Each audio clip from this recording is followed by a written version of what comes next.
ఒకసారి పవన్ కళ్యాణ్ గారు ఏమన్నారు ఒకసారి ప్లే చేయరా ప్లీజ్.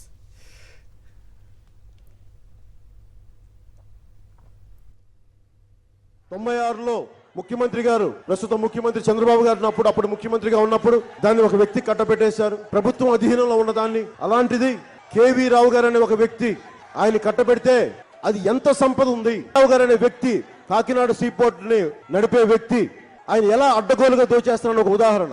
మనకి ట్యాక్సులు కట్టడు ఆయన, మనకి ఉద్యోగాలు ఇవ్వడు, కానీ సంపద అంతా అక్కడ మన వేలాది మంది మత్స్యకారుల్ని పక్కన పెట్టేసి వారికి ఉపయోగపడాల్సిన వారి పోర్టును కూడా వారు డాక్ చేసే పోర్టుల ప్రదేశాన్ని కూడా కాకినాడ పోర్టులు కలిపేసుకొని మీ బెర్తుల్ని కట్టడానికి హోప్ ఐలాండ్ లో సహజంగా నగరాన్ని రక్షించే ఇసుక మేటల్ని నేను చాలా మంది అడిగాను, రూపాయి బియ్యం తినే బియ్యమా మీరు ఇచ్చేదని అడుగుదాం అనుకున్నా. తినే బియ్యం అది నేనేం కోరుకున్నానండి. అలా కాకుండా ఆ బియ్యం ఏం జరుగుతుందో తెలుసా మీకు? తెలుసో తెలియదు, ఎంతమంది తెలుసో తెలియదు, కానీ రూపాయికి బియ్యం ఇస్తారు. మళ్ళీ రేషన్ షాపులో 2-3 రూపాయలకి మళ్ళీ వాళ్ళే కొనేసుకుంటారు. పాపం ఉచితంగా బియ్యం తీసుకున్న వాళ్ళు ఏమంటారంటే మాకు రూపాయి కాస్త 3 రూపాయలు వచ్చినాయి అనుకుంటారు. ఆ రేషన్ షాప్ వాళ్ళు తీసుకెళ్లి ఒక వ్యాపారికి అమ్ముతారు. వాళ్ళందరూ కలిసి ఆఫ్రికా దేశాలకు బియ్యాలు అమ్ముతారు 23 రూపాయలకి. రూపాయి నుంచి 23 రూపాయలు సంపాదిస్తున్నారు.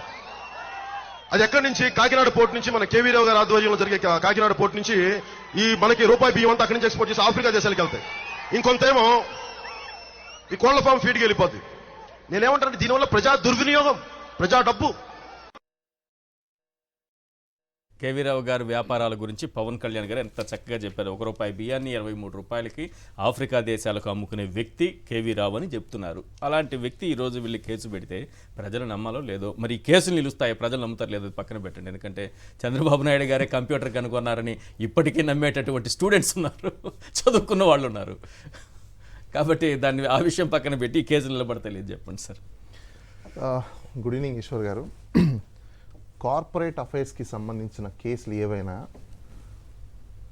అది సీరియస్, అంటే కార్పొరేట్లో ఏదైనా జరిగితే సీరియస్ ఫ్రాడ్ ఇన్వెస్టిగేషన్ ఆఫీస్ అని ఒకటి ఉంటుంది సెంట్రల్ గవర్నమెంట్కి సంబంధించింది. వీళ్ళు ఎన్సీఎల్టీకి వెళ్ళి బాబు మా కార్పొరేట్ కంపెనీలో ఇలా జరిగింది, ఇలా షేర్స్ మమ్మల్ని బెదిరించి తీసుకున్నారు, ఇలా జరిగింది అని చెప్పేసి అని వాళ్ళకి అప్లికేషన్ అక్కడ పెట్టుకొని దాన్ని ఇన్వెస్టిగేషన్ చేయండి, అలాంటి వ్యక్తుల మీద చర్య తీసుకోండి అని చెప్పారు. ఎందుకంటే కార్పొరేట్ ట్రాన్సాక్షన్స్ కాబట్టి, జగన్ గారు ఇది కార్పొరేట్ ట్రాన్సాక్షన్స్ కాబట్టి. సపోజ్ ఇప్పుడు ఆయన అనుకున్న విధంగానే మనం అనుకుందాం, పీక మీద కత్తి పెట్టి, చెవులో దూది పెట్టి, చేతిలో పెన్ను పెట్టి ఇవన్నీ చేశారు అనుకుందాం. ఈయన చెప్పినట్టే భయంతోనో ఆయన ప్రాణహాని ఉందనో 2024 జూన్ వరకు రాలేదు, కంప్లైంట్ చేయలేదు అనుకుందాం, ఫర్ మూమెంట్ తీసుకున్న తర్వాత ఇమీడియట్లీ గవర్నమెంట్ అయిపోయిన ఇమీడియట్గా ఆయన కంప్లైంట్ చేసి ఉండాలి. చేయలే, ల్యాప్స్ ఆఫ్ పీరియడ్ అక్కడ కూడా మళ్ళీ 3 years కూడా అయిపోయింది. June, July, August, September, October, November, December, almost 6 months. ఈ 6 months ఏం చేశారు అనేది కూడా క్వశ్చన్. ఇప్పుడు ఎఫ్ఐఆర్లో మీరు ఇంకోటి గుర్తుపెట్టుకోండి, ఎఫ్ఐఆర్లో డిలే కాలంలో కానీ ఈయన ప్రాపర్ రీజన్స్ ఆఫ్ డిలే రాయలేదనుకోండి, ఆ ఎఫ్ఐఆర్ కట్టిన వాళ్ళ మెడకి, ఈ ఎఫ్ఐఆర్ కంప్లైంట్ పెట్టిన వాళ్ళ మెడకి, ఇద్దరు మెడకి చుట్టుకుంటుంది. ఎందుకంటే ఏముంటుంది, ఆయన ఎలాగో రాసి ఉండరు, వీళ్ళకేం చుట్టుకోదు. మీరు చట్టం ప్రకారం కరెక్ట్ గా న్యాయాన్ని దాని ప్రకారం వెళితే ఇవన్నీ జరుగుతాయండి. ఇవేమి జరగవు సార్, ఇవేమి జరగవు, వ్యవస్థలు మన చేతిలో. పాసిబిలిటీస్ నేను ఫస్ట్ చెప్తున్నా, ఒకవేళ లేదనుకోండి ఖచ్చితంగా వాళ్ళ మెడకి చుట్టుకుంటుంది. అయితే ఇప్పుడు ఎవరెవరి మీద కంప్లైంట్ ఇచ్చారు అనేది మెయిన్ క్వశ్చన్. ఇది అబ్యూజ్ ఆఫ్ లానా, కలరబుల్ ఎక్సర్సైజా, లేకపోతే డామినెంట్ పవర్ ఎక్సర్సైజా? అంటే dominant power exercise in the sense, ఇప్పుడు నాకు తెలిసిన వ్యక్తి సీఎం అయ్యాడు అనుకోండి, నాకేముంది చలో నేను ఏం చేసినా జరిగింది. దీన్ని ఏమంటారు తెలుసా, వీళ్ళు మినిస్టర్స్, చీఫ్ మినిస్టర్లు ఓత్ తీసుకుంటారు, ప్రమాణ స్వీకారం. ఏమని చెప్తారు అక్కడ? నా బంధుమిత్రులకు కానీ రాగా దేశాలకు కానీ అతీతంగా మేము పని చేస్తామని చెప్పేసి. ఇప్పుడు నీకు సంబంధించిన ఒక వ్యక్తి నువ్వు వచ్చావని చెప్పేసి ఇలాంటి ఎక్సర్సైజ్ చేస్తే దాన్ని ఏమంటారు? నువ్వు వచ్చి బయట ఫస్ట్ ప్రజలకు చెప్పాలి, బాస్ నాకు సంబంధం లేదు, ఇలాంటి నేను ట్రాన్స్ఫర్ చేస్తున్నా, సిబిఐకి ట్రాన్స్ఫర్ చేయాలి. ఎందుకంటే సిఐడి ఇన్వెస్టిగేషన్ చేసింది అనుకోండి ఏమవుతుంది. ఇంకొకటి ఇక్కడ ప్రజలందరూ గుర్తుపెట్టుకోండి, సాక్షి వ్యూవర్స్ కానీ లేకపోతే ఆంధ్రప్రదేశ్లో తెలంగాణలో ఉన్న జనాలందరూ కూడా, తెలుగు వాళ్ళందరూ కూడా ఒకటి గుర్తుపెట్టుకోండి, పవన్ కళ్యాణ్ గారి మీద ఇమీడియట్గా మీరు కంప్లైంట్ పెట్టండి. మీరు మొన్న కూడా అదే చెప్తాను సార్. ఆర్టికల్ 51A కింద ఏ సిటిజన్ అయినా కంప్లైంట్ పెట్టచ్చు. ఎందుకంటే ఇప్పుడు ఆయన మినిస్టర్ అయ్యారు, ఆయన కాంట్రాడిక్టరీ స్టేట్మెంట్స్ ఏవైతే ఉన్నాయో, ఈ కేవీ రావు గారి మీద ఏదైతే ఆయన చెప్పిన స్టేట్మెంట్స్ ఉన్నాయో ఇప్పుడు ప్రెసెంట్ ఆయన మినిస్టర్ అయ్యి సేమ్ ప్లేస్కి వెళ్ళి ఇప్పుడు కూడా ఆయన థర్డ్ పర్సన్కి డైవర్షన్ చేస్తున్నాడు.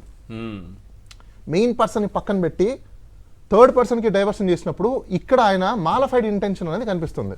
ఓకే. అంటే స్వార్థపూరితమైన యాక్ట్ అనేది ఒకటి కనిపిస్తుంది క్లియర్గా. అది అక్కడ వీడియో ఇక్కడ వీడియో ఇక్కడ వీడియోస్. ఇప్పుడు ఆయన పైన కేసు పెడతారు, ఆయన ఇలా చెప్పొచ్చు చెప్పాలి, కదా. నేను చెప్తాను ఆయన ఏం చెప్పొచ్చు, నేను చెప్తాను, అది చెల్లుతుందా లేదా మీరే చెప్పండి. ఆ రోజు సరిగా అవగాహన లేకుండా చెప్పానండి ఆయన గురించి.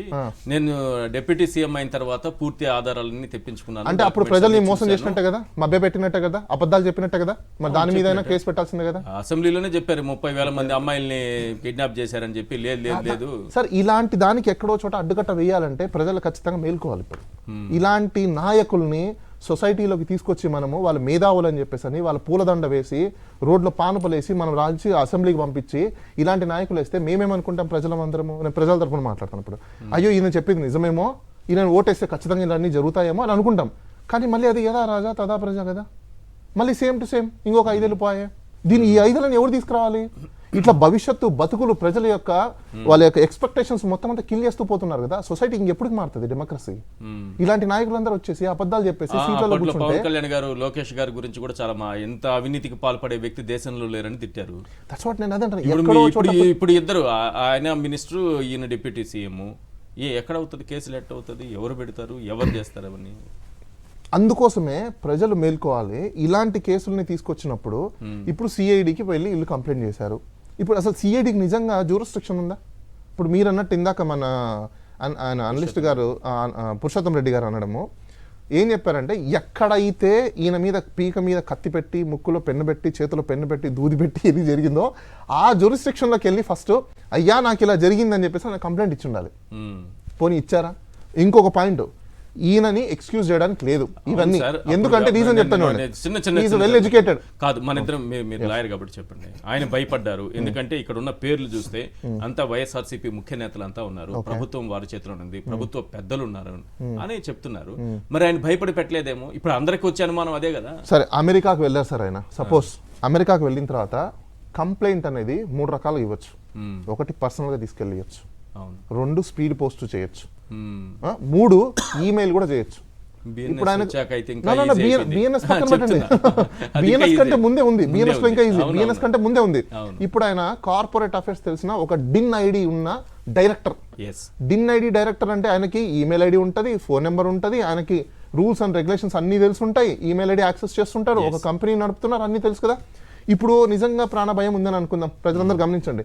అమెరికాకి వెళ్ళిపోయారు, తలదాచుకున్నారు అనుకోండి, అక్కడి నుంచి ఒక ఈమెయిల్ పెట్టలేడైనా? ఓకే, పెట్టచ్చు. ఎందుకు పెట్టలేదు? That means there is a mala fide intention now to filing a complaint. Okay, good. Mala fide intention నేను ఎందుకు అంటున్నానంటే, ఓకే ఈమెయిల్ పెట్టడానికి అక్కడ నెట్ లేదు అనుకుందాం సార్, అమెరికాలో కూడా స్పీడ్ పోస్ట్ ఉంది, మీకు తెలుసా? ఇండియన్ పోస్ట్ అక్కడ కూడా ఉంది. అక్కడ పోస్ట్ ఆఫీస్ లో ఒక తెల్ల కాగితంలో పెన్ తో రాసి అక్కడి నుంచి ఇండియాకి పంపించుండొచ్చుగా. అవును కదా,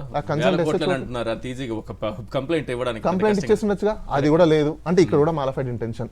ఇప్పుడు ఇంకోటి ఇక్కడ చూసుకోవాలి, ఇలాంటి కంప్లైంట్లు కానీ ఎంటర్టైన్ చేస్తే ఫస్ట్ నష్టపోయేది ఎవరో తెలుసా? ఆంధ్రప్రదేశ్లో ఉన్న రియల్టర్స్. ఎట్లా?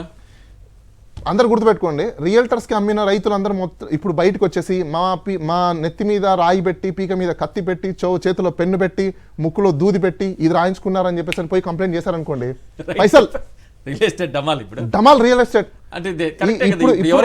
ఇప్పుడు రైతులందరూ నా మాట వినేసి ఆంధ్రప్రదేశ్లో ఉన్న రైతులందరూ ఎవరెవరైతే మీరు రియల్టర్స్ అమ్మారో ఇది ఒక కేసు లా కింద తీసుకొని అందరు పోండి, పోయి ప్రతి పోలీస్ స్టేషన్ లో